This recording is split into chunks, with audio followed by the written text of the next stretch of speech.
मध्य प्रदेश की राजधानी भोपाल में तबलीगी जमात के 14 से 17 नवंबर तक आयोजित होने वाले 78वें आलमी तबलीगी इज्तिमा को लेकर मध्य प्रदेश में बवाल खड़ा हो गया। इस आयोजन में पाकिस्तान, बांग्लादेश समेत करीब 40 देशों के 10 लाख से ज्यादा लोगों के शामिल होने के आसार हैं। लेकिन इज्तिमा के आयोजन के दौरान हिंदू संगठनों और संतों ने देश की सुरक्षा को लेकर अपनी शंकाएं जताई और सरकार से मांग की है कि आने वाले लोगों की विधिवत जांच हो, कार्यक्रम की रिकॉर्डिंग सार्वजनिक की जाए और आरोप लगाए कि इज्तिमा की आड़ में देश विरोधी गतिविधियां होती हैं। दुश्मन देशों के लोग भी शामिल होते हैं। जहां संतों और हिंदू संगठनों ने इज्तिमा को लेकर आरोपों के तीर चलाए तो सूबे की सियासत भी गर्मा गई। कांग्रेस ने बीजेपी सरकार पर हिंदू मुस्लिम करने के आरोप मढ़े और सवाल पूछा कि क्या डबल इंजन सरकार में प्रशासन सही से काम नहीं कर पा रहा। तो बीजेपी ने हिंदू संगठनों की मांग का समर्थन करते हुए रिकॉर्डिंग और जांच को देश की सुरक्षा के लिए जायज ठहराया। अब चेकिंग तो होनी ही चाहिए। गृह मंत्रालय का है काम, भारत सरकार की, क्योंकि वो अनुमति देते हैं पहले भारत में आने की। मध्य प्रदेश का लॉ एंड ऑर्डर तो मध्य प्रदेश के लोग मेंटेन कर लेते हैं, बाकी थोड़ा गृह मंत्रालय सतर्क रहे, डिफेंस मिनिस्ट्री, फॉरेन मिनिस्ट्री सतर्क रहे। इसमें मुख्य भूमिका फॉरेन मिनिस्ट्री की भी है। श्री हिंदुत्व समिति और संस्कृति बचाओ मंच ये मांग करता कि आगामी भोपाल में होने वाले इज्तिमे में जो भी जमातें आ रही हैं पूरे विश्व से, उन जमातों की विशेष तौर से जांच होनी चाहिए, उनके पासपोर्ट की जांच होनी चाहिए।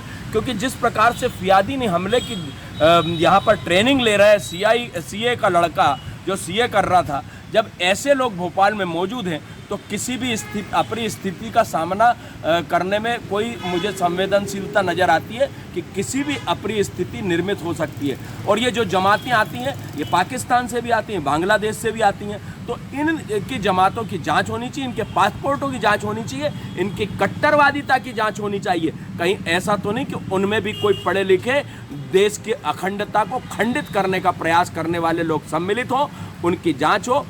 जब वो जाएं तब उन्हें पासपोर्ट उनके वापस दिए जाए, जांच की जाए कि सारी जमात में जितने लोग आए वो पूरे चले गए या नहीं चले गए।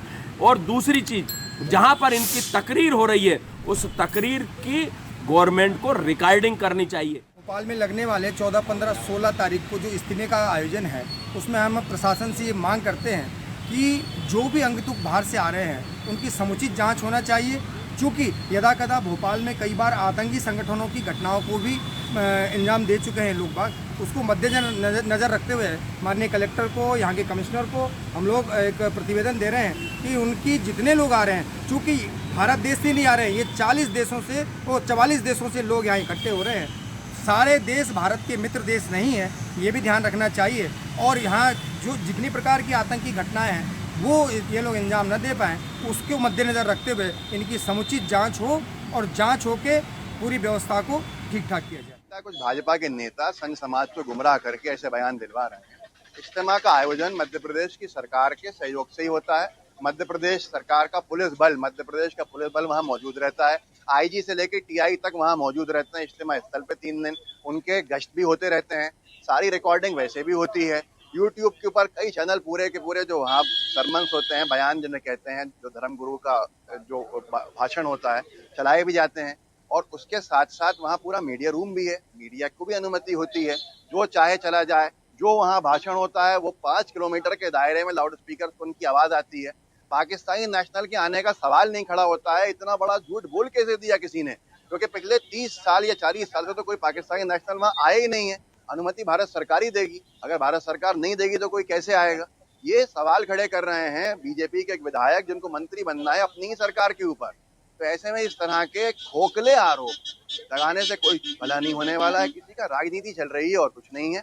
ऐसे में जो भी फॉरेन नेशनल आता है उसकी जानकारी एसपी ऑफिस के पास होती है, उसके एग्जिट तक की जानकारी एसपी ऑफिस के पास होती है। इसमें क्या बचता है? मुझे लगता है ये सिर्फ राजनीति और कुछ नहीं। ताजा खबरों के लिए लाइक, फॉलो और YouTube पर सब्सक्राइब कर बेल आइकन दबाएं। साथ ही ताजा अपडेट्स के लिए स्वदेशलाइव.com पर विजिट करें।